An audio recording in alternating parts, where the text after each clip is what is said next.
Chris here, and welcome to my channel, and welcome to this weekday reading vlog. I guess that's what it is. It's going to be for the next 4 days because readathons starts on the 23rd and runs through the end of the month. And the Roll the Rainbow readathon just ended, so you get me in this vlog from Monday through Thursday. So we'll see what I can do with books that are not on a, time limit TBR, so we'll see. My main goal is to finish Ordinary Monsters, and I also need to read Timekeeper, as that is a library book that is overdue, so I'm going to try to get to that. Tonight, however, I think I'm going to try to read Dragons in a Bag and tackle my giant pile of graphic novels. I have 5 volumes of Lumberjanes and then the first volume of The Backstagers. So I'm kind of feeling a little burnt out and I'm not reading tons. So I thought it would be fun to kind of read this quick, easy middle grade and get it off my TBR for the month and then dive into these, because I always feel like when I need to pick me up, sometimes the best thing I can do is read graphic novels, because then I can say, well, I read 6 books today. So I think that's going to be my plan, and then tomorrow afternoon I will probably dive back into this. I believe I just got the audiobook from the library, so I should be able to go through this a little faster, but I do know I was reading it last night and it was starting to freak me out. So it's probably not going to be a book I read at nighttime.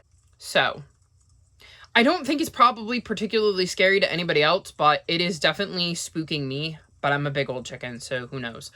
But I think that is going to be my plan. If I can get through my 2 overdue library books and this pile in the next 4 days, that would be great, because then I can focus on my Greek Godathon TBR and wrapping up my TBR for Seasonathon, Bookopoly, and my Phase 10 TBR.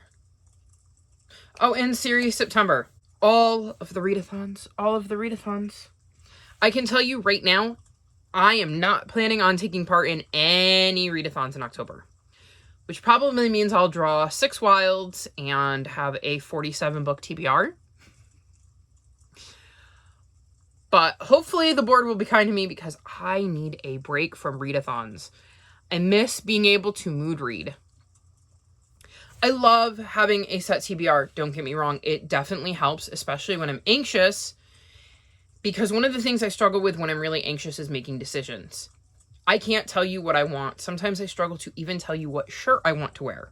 I have literally texted a friend before and been like, what shirt should I wear? And had her pick one out for me, because I just could not choose. I get very indecisive when my anxiety is high. So having a set TBR like that helps, because it narrows down my choices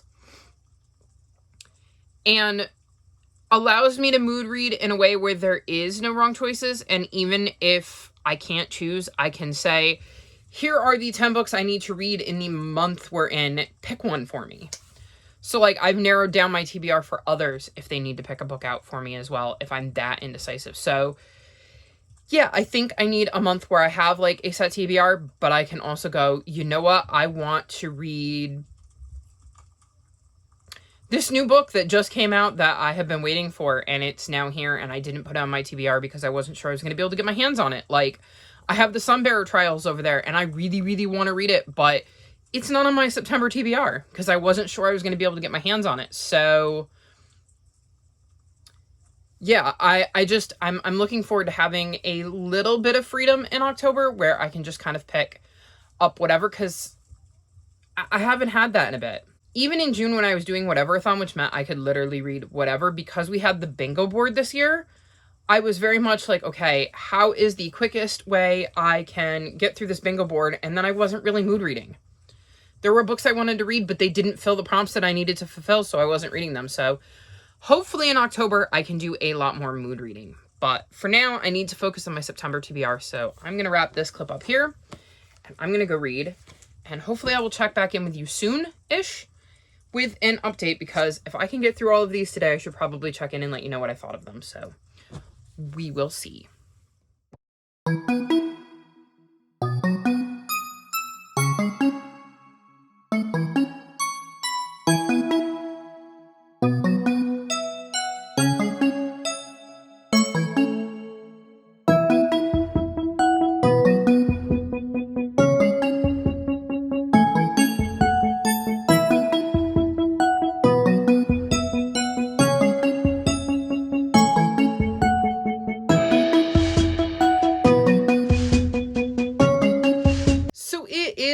around 2:30 in the morning on Friday, and I need to check in to wrap this vlog up. I had hoped to check in sooner, but every single time I went to sit down and film, there was construction.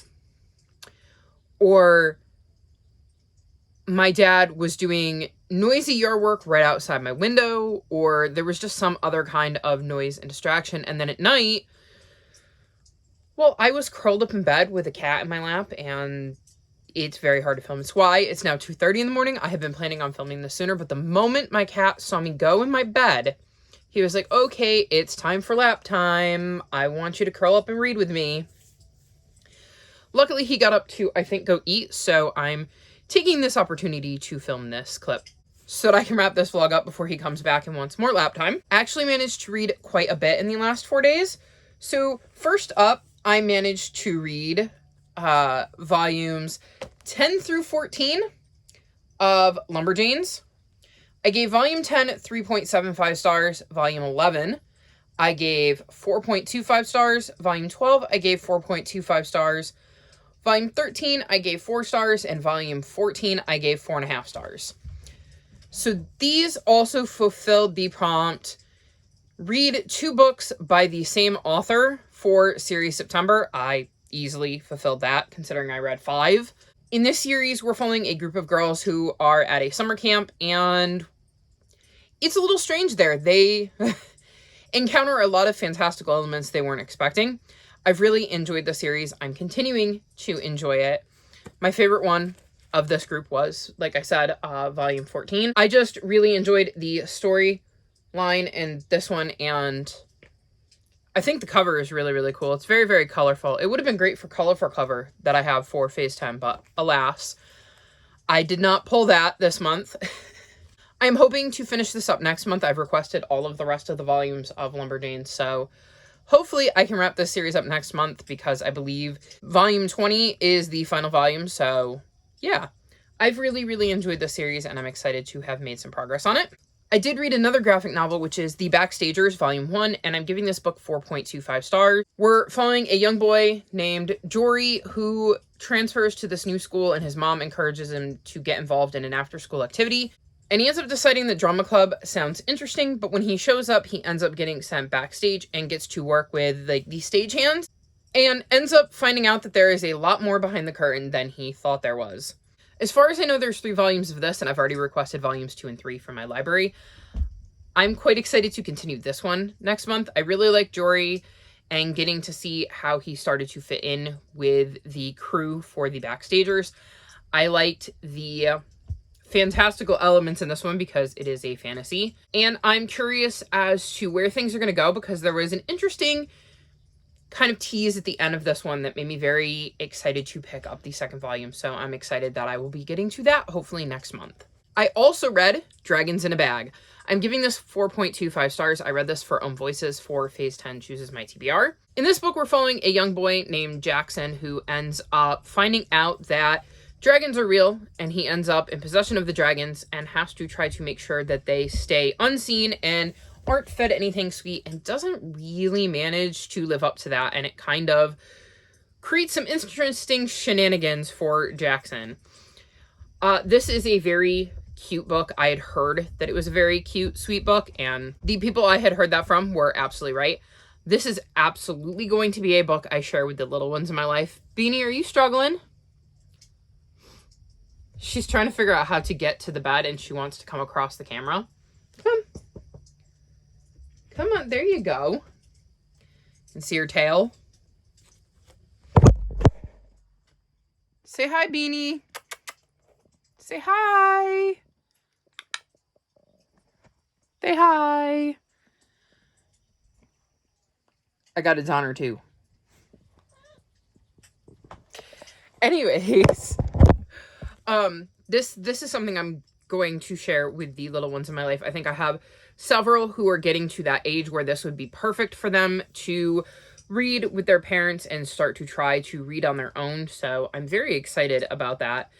I have the second book in this series as well, so maybe I will get to that one next month and continue on with the series, because I'm trying to continue on with any new series I start and not read one book and then set them down for 2 years. So we'll see how that goes. But this was a very, very cute, sweet book with some fun, fantastical elements and, you know, dragons. You can never go wrong with that. Then I read Timekeeper by Tara Sim. I think I'm going to go like 3.5 stars. We're following a boy named Danny, and he lives in like an alternate universe, Victorian London, where technology is a little bit more advanced, and he is a mechanic that works on clocks. And clocks are important because if a clock doesn't work right, then time doesn't work right in the town that the clock belongs to. And so it's the mechanic's job to keep these clocks running, because if they stop, time in the town stops. And so we follow Danny as he's dealing with a lot of stuff. And I feel like if I say what kind of stuff he's dealing with, it's kind of a spoiler. But let's just see, he's dealing with a lot, and he ends up meeting somebody who starts to bring some kind of happiness back into his life because he has been struggling. And at the same time, it looks like there are some people trying to sabotage these clocks, and Danny is trying to stay one step ahead of them and kind of figure out what's going on. There were parts of this book I really, really liked. And then there were other parts I didn't, hence the 3.5 stars. But I'm intrigued enough about the parts that I did like to want to continue the series, I think. Because it had a cliffhanger ending, and I kind of want to know what's going to happen next. So I will probably pick up the next book in the series, though I'm not exactly rushing to do so. Unlike, you know, Dragons in a Bag, which I'm really excited to continue. So we will see. The jury's out as to whether I will actually continue the series or not. But I really did like some of the, like, elements of there being these clocks and they need to be maintained, or time will kind of fall out of sync, and if the clock stops working, then the town gets frozen.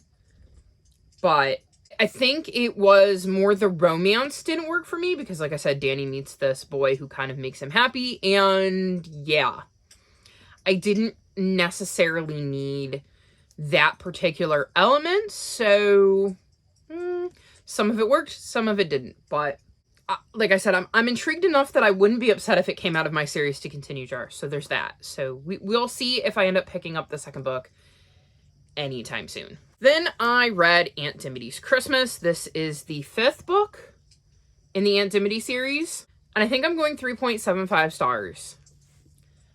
So this book introduces one of my favorite characters in the series. Like, I distinctly remember reading this and really, really enjoying him. And I enjoyed him in this one as well. In this one, Lori ends up wanting to be celebrating Christmas, and I think a couple weeks before Christmas, she ends up finding a homeless person collapsed outside of her cottage. And part of the reason this is getting 3.75 stars is because she and the town have some very negative views towards homeless people. And you do see growth throughout the book about the views and the attitudes. So that's why I didn't give it lower, because I like that the book kind of challenged the preconceived notions one may have about these types of people, and the assumption that they are one way or act one way, or they all end up in that situation for the same reasons. But it wasn't exactly fun reading about these prejudices. And keep in mind, I was reading this for Season-a-thon Academy for books set in a different country because it's set in England, and Bookopoly-thon book set in or published in 1999 or before. And this book was published in 1999, so it was published a while ago. So, I mean, you have that too. So I cut it some slack in that regard, because I'd like to think in 2020 our attitudes are different. I know that's not necessarily the case, given what I see on the news and in social media about things, but yeah, I think there was a good lesson to be learned in this one, and I think that's why I'm going to go 3.75 stars and continue on with the series, because Lori and the town end up learning a lot, and I like that they challenge, well, not that they challenge, but like that the author writes it in such a way where they get challenged on their preconceived notions and their prejudices. And yeah, I think I'm going with that. I mean, I did stay up till like 5 in the morning and have to force myself to put it down because, again, we meet a character in this book that is one of my favorite characters in the series, and I was really excited to see him reintroduced. So yeah, I think 3.75 is kind of fair given everything, and I'm looking forward to seeing what happens next in the series because I really don't remember, and I'm curious to see what mystery Laurie has to solve next, because again, I like with this series that they're not solving murders. And in this one, it is literally the mystery of who this person is and why in the middle of like a huge snowstorm, he was outside her cottage. So yeah, I will be continuing on with the series and continuing my reread. And then speaking of rereads, the last book I finished in the last 4 days is Legacy, which is book 8. In the Keeper of the Lost City series, this is getting 5 stars. I love this series. And I had forgotten how this one ended. So yeah, that was fun because it ended and I was literally like, wait, you can't leave me here. And then I realized that this book was published in, it says text copyright 2019, first Aladdin paperback edition, October 2020. So it came out in 2019. I know I didn't read it till 2020 because I read the first 3 books of this series, I want to say in April of 2020, so I couldn't have possibly read this any sooner. But I did end up binging the series in 2020. So I read this book in 2020, so there was a point in time when I got to the end of this book and had no idea when I was getting book 9. And right now I can tell you I'm getting book 9 in like 6 weeks. So I only have to wait 6 weeks this time to find out what happens next, but I had forgotten that this book made me want to throw it across the room with where we ended. Because how dare Shannon Messenger leave us there? And then I had a scary thought that book 9 is the penultimate book in the series, because I believe there's going to be 10 books in the series. And if this is where she left us in book 8, I can't imagine she's going to end us in a nice, like, wrapped up, no cliffhanger kind of place in book 9. So, yeah, I have that to look forward to as well. But I am enjoying my reread and had forgotten, like I said, the complete way this book ends. So, yay. Again, silver lining, at least I only have to wait 6 weeks this time. And you can bet that I don't care what readathons I decide to do in November, whether I have 1 book on my TBR or 700, when book 9 comes, I am reading it. I've got it pre-ordered. It will be here. I will be reading it. I cannot wait. I need to know what happens next, and I need to know what happens next now. So, yeah, November can't get here fast enough. And then the only other update I have for this vlog is that I've made progress in Ordinary Monsters. This is so overdue from the library, and I'm hoping to finish it, like, today. I mean, it's technically now Friday, but, like, I'm hoping I can finish it early Friday so that I can bring it back to the library, so I'm not racking up fines over the weekend. I am on page 410, and there are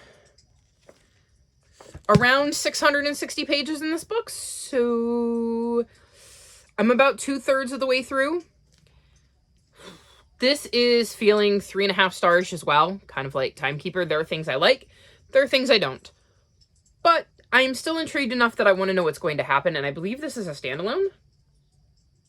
I hope it's a standalone, but I guess we'll see. There is some crazy stuff going on here, and I still have no idea who to trust outside of Charlie and Marlowe, our main characters, and I'm pretty sure I trust Alice, who they meet rather early in the book. Yeah. She is the person sent to escort them to what is supposed to be a safe haven, and I'm not sure that I trust that it's safe or that the person there has their best interests at heart, and I definitely don't trust the smoke man that is after them. So yeah, I think I basically trust Charlie and Marlowe and Alice, the person who went to get them. So we will see. I want to know what's going to happen. So I will finish this book, but it is feeling like 3.5 stars at the moment. But an ending can make or break a book, so we shall see.